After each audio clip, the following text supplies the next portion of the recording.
Welcome to another podcast of the current situation at Manchester United.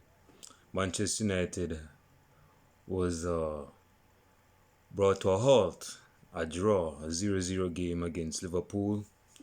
It was a feisty game as relates to like the build up to the play. So you could say the foreplay before the game was. I mean, fans were going at. They were saying we're going to win. Liverpool fans were saying to United fans we're going to win, and in return, United fans were saying we're going to win at Liverpool, win at Anfield. But that was not so because that was not how the show went about. If you look in, hold on. If you look in the game, first of all, I should have prefaced my comments by saying this. Matic didn't hold on. My nose is scratching. You notice that when I do these videos, my nose don't start scratching. When I do these videos, my nose starts scratching. Just my luck. But yeah, Matic didn't start, and I think he'll be torn to pieces. But he didn't start. Scott McTominay was thrown into the mix, isn't he? He played as a double pivot with Pogba. Did he or did he not? Yeah. He played a double pivot with Pogba. No, Pogba played left wing or centre back, something like that. And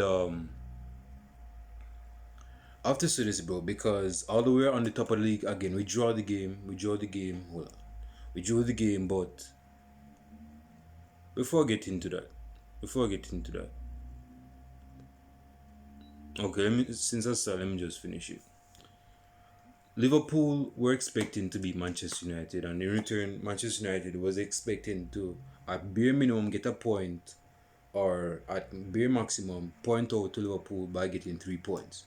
Is me, but Manchester United. If you were to ask me who the result benefited the most, of course, it would not be the host of the match because the host was Liverpool, and they wanted to get 3 points at home.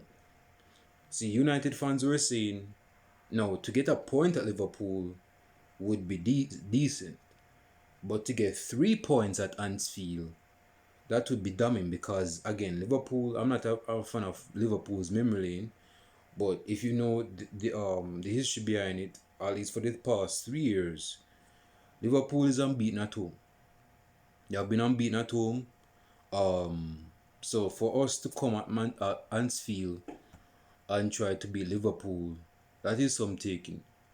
That takes some unadulterated gall to do that. But Manchester United, I'm just going to go through my brief evaluation of the players in terms of their performance, in my opinion, and leave your evaluation and assessment and overview in the comment section. Again, like, subscribe to the channel.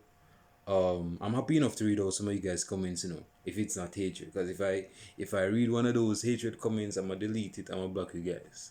So anyway, my evaluation on David Gea was colossal between the sticks, isn't me? He did one of those fall of 2017 to spring of 2018 moments between the sticks. Aaron Wan-Bissaka, he was good at right back, He had if he went to his mistress at home, his mistress was like, "Hey baby, how was the match? I know you drew, but how was the match for you?" Hold on. Hold it. How was the match for you? You want me to take off that coat of yours? I bet it was cold, wasn't it, at Anfield? It usually is cold at Anfield. And then she take off his coat, and then she said, "Wait a minute, let me just go in his pocket. Take out the car keys, the house keys, a few condoms as well. My man's gonna bang. He's gonna get bang at night. He's gonna make that midnight love, isn't me?"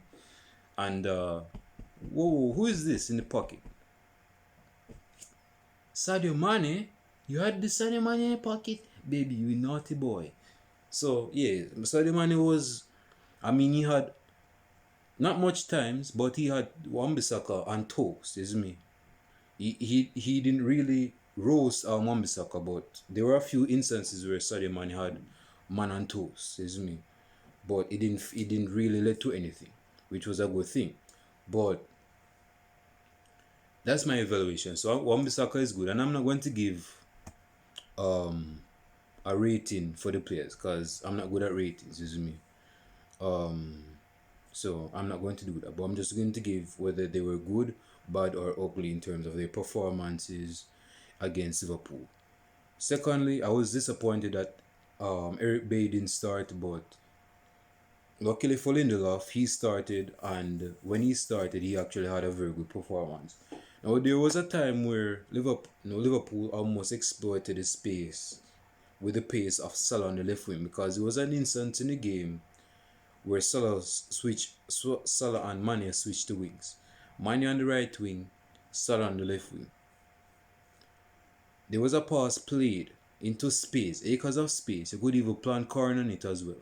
My man exploited the space, and because Salah is not a great dribbler, he's just a nigga with pace. Lindelof is not the fastest defender, but he was willing to catch up. Is me, and he had a very good game. Again, I'm not going to rate his game, but he had a very good game.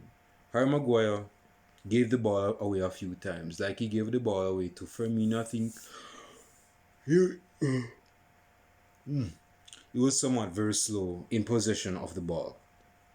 And I think one of the problems we need to do, I noticed that we're trying to play good football, pass the ball, so we don't have to call. A nigga just pass the ball to the defense, and if defense, if they find any essence in it, they'll play the ball to the midfielders to the wingers to the strikers.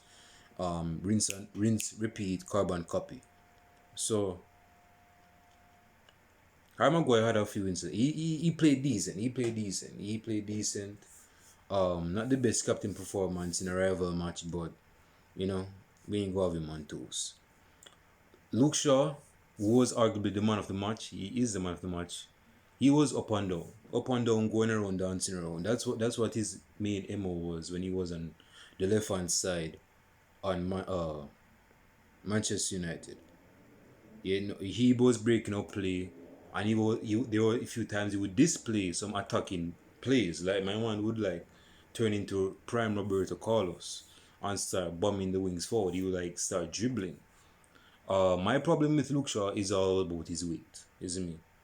I'm not going to really weigh in on that because he's fast.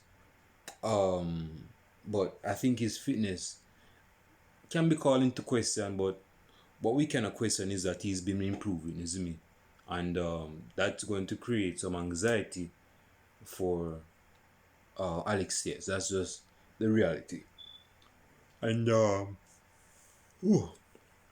excuse me. Midfield, Scott McTominay, he was decent. Fred was decent. Pogba had a few chances he could have buried, but there were a few chances that Pogba was actually getting into the box, especially in the second half. Bruno Fernandes was, he was springing passes. He was actually springing passes, and he was trying to create chances, but it was not his game. There was nothing for him to gain in that game. So my man had a bang average type of game. And Rashford. Okay, let me talk about Rashford for a second. Rashford is not a right now. Can he play right wing? Yes, he can play right wing. I even hear some person saying that we should put Martial on the right wing, put Rashford on the left wing, because he's one of the top 10, if not top 5 wingers in the left wingers in the world. Rashford Martial on the right wing, Rashford on the left wing, and put Tarzan up top. So Martial on the right, Tarzan up top, Rashford on the left. First of all, Martial is not very good as a right winger. Martial is not very good as a right winger to begin with. He doesn't open up his body to be a good winger. The way how Martial dribbles with the ball, if you're very observant like who I am, you would notice that the way he dribbles, he's not going to be effective on the right wing. He'll be good as not Jemba, because Jemba didn't play wing. He would be good as Bebe when Bebe was at Manchester United, playing as a winger, because that was his position. But he didn't have the disposition of a top player. That's why he left Manchester United. So as relates to Marcel should be playing on the right wing, but that's not his main claim to fame. And he's not going to gain anything. He's just going to waste minutes there. No, Rashford on left wing, then you ain't gonna get no arguments from me. But I'll just say this, bro. There were a few chances. Rashford was offside like 4 or 5 times in the game.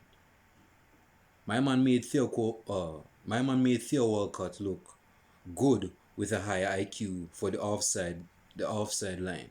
Because anyone that supports Arsenal, we know that Walcott has a history and a promiscuous past with being offside.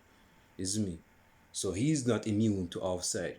I guess when you have a lot of pace and when there's a lot of space to exploit, you can't help but be offside.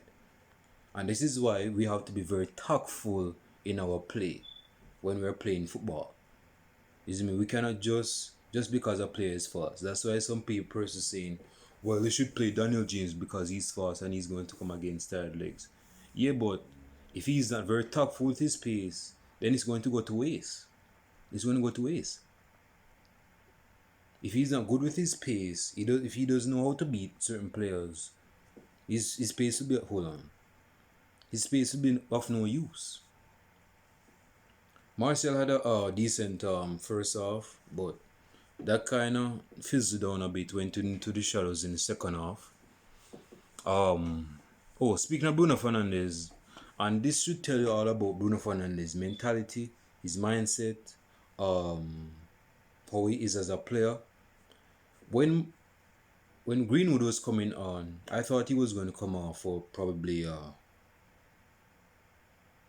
Martial or Rashford.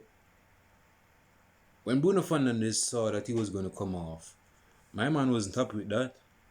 He wasn't happy with that. My man was just, mumbling to himself. I guess he's been around Marcel a few times, so I guess he kind of influenced him a bit. But he didn't want to come off. He didn't want to come off because he thought that if he stayed on, he could have actually get a goal or an assist. Hell, if Bruno Fernandes got a penalty against Liverpool in 9 seconds of the game, rival fans are going to bust a nut. But let us just say that Bruno Fernandes is captain material. He's captain material. He has captain material painted all over his face. Cavani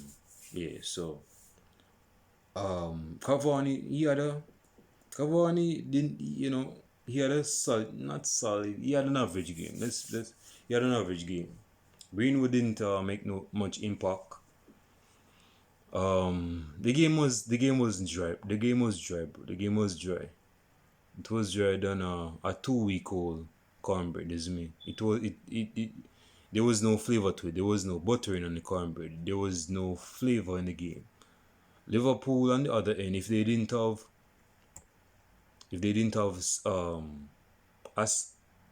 Alisson, I don't even know why I forgot his name, but if they didn't have Alisson, Liverpool would lose that game today. They would lose their first match at Anfield for like over 3 years. Because Alisson was the difference maker in that match. It wasn't the attackers. Hold on. It wasn't the strikers. It wasn't the midfielders. Speaking of midfielders, Thiago was balling. There were times that Thiago was not on a consistent basis in the game, but my man was balling in midfield. He turned prime in Iniesta a few times.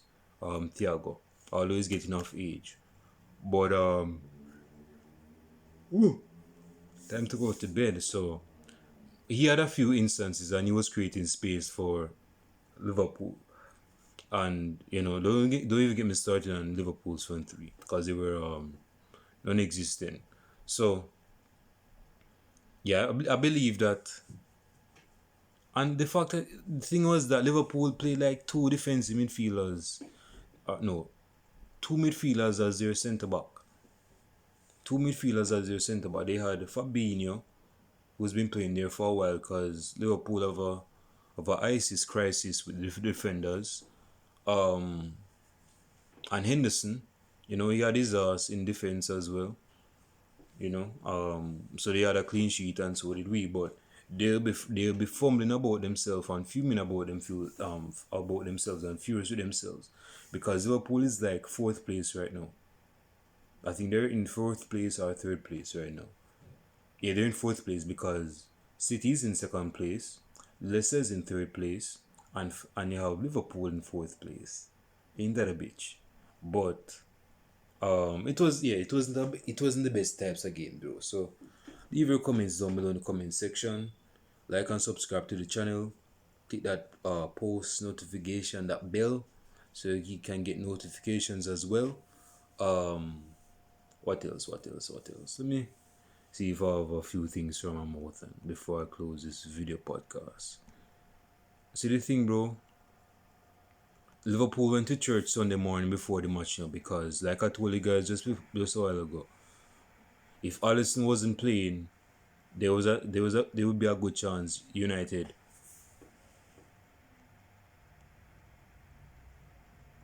What? See,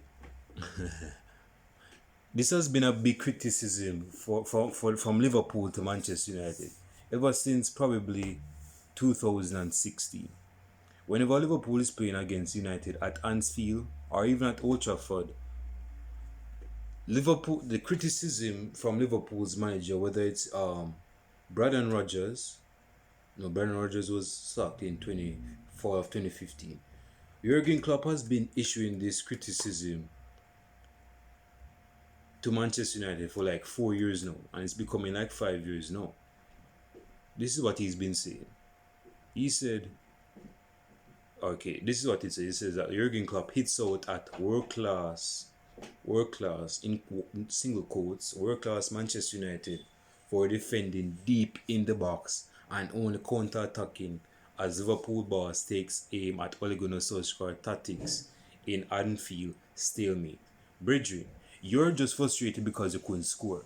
Period. Let's call a spade a spade. That's why you're frustrated. That's why you're bitching. Because you couldn't score against a Manchester United defense. I know that your attackers are not good enough to break down defense. Drop Smike. Drop Smike. You know that. Your players are not tactical inept or tactical in-depth of knowledge, wisdom and information to have an understanding on how to break down the defense of Wan-Bissaka and Luke Shaw. Salah has pace for days. Mane has pace for days. The difference is that they cannot really dribble. They're not great dribblers. And they are not great first touch. They don't have the best first touch. So now you want to take out your frustration on us because we didn't allow you to score at your own place? Because you didn't know how your attackers would use or utilize their own pace to exploit the space of Manchester United? That's why you're frustrated? Come on, bro. I'm watching the video of you right now. Right now I have you on mute because I'm talking right now. So when I'm talking, you listen. But yeah, bro, you can't be bitching about that. You cannot be frustrated about that because your side was poor. If your side cannot break down our side, how is that our fault? We're the away team. Manchester United is tactful enough and smart enough to know that if we give you space, you know what you are going to do with the space.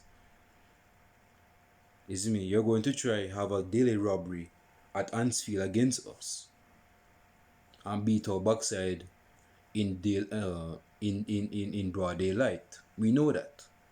So just because we played pragmatic football and counter-attacking football and you couldn't break down our counter-attacking or our deep defending, our deep line defending, you want to take out your frustration on us? Bro, don't blame us because you couldn't break us down. That's on you. Don't blame your frustration on us because you couldn't break us down. That's on your defenders, bro. No, that's on your defenders because the defenders don't play attackers. That's on your attackers, bro. Don't blame us for not allowing your attackers to score. Your attackers was poor. Your attackers was poor. Salah was poor. Mane was poor. Don't even get me started on Firmino. that bridging is whatever. But bro, don't blame us for your for not scoring. because your side has been found out, and you don't want to be called out on that. Your side has been found out. Sides are not falling for the okie from Liverpool no more. You all might not even get top 3 place. You all might not get top 3 place.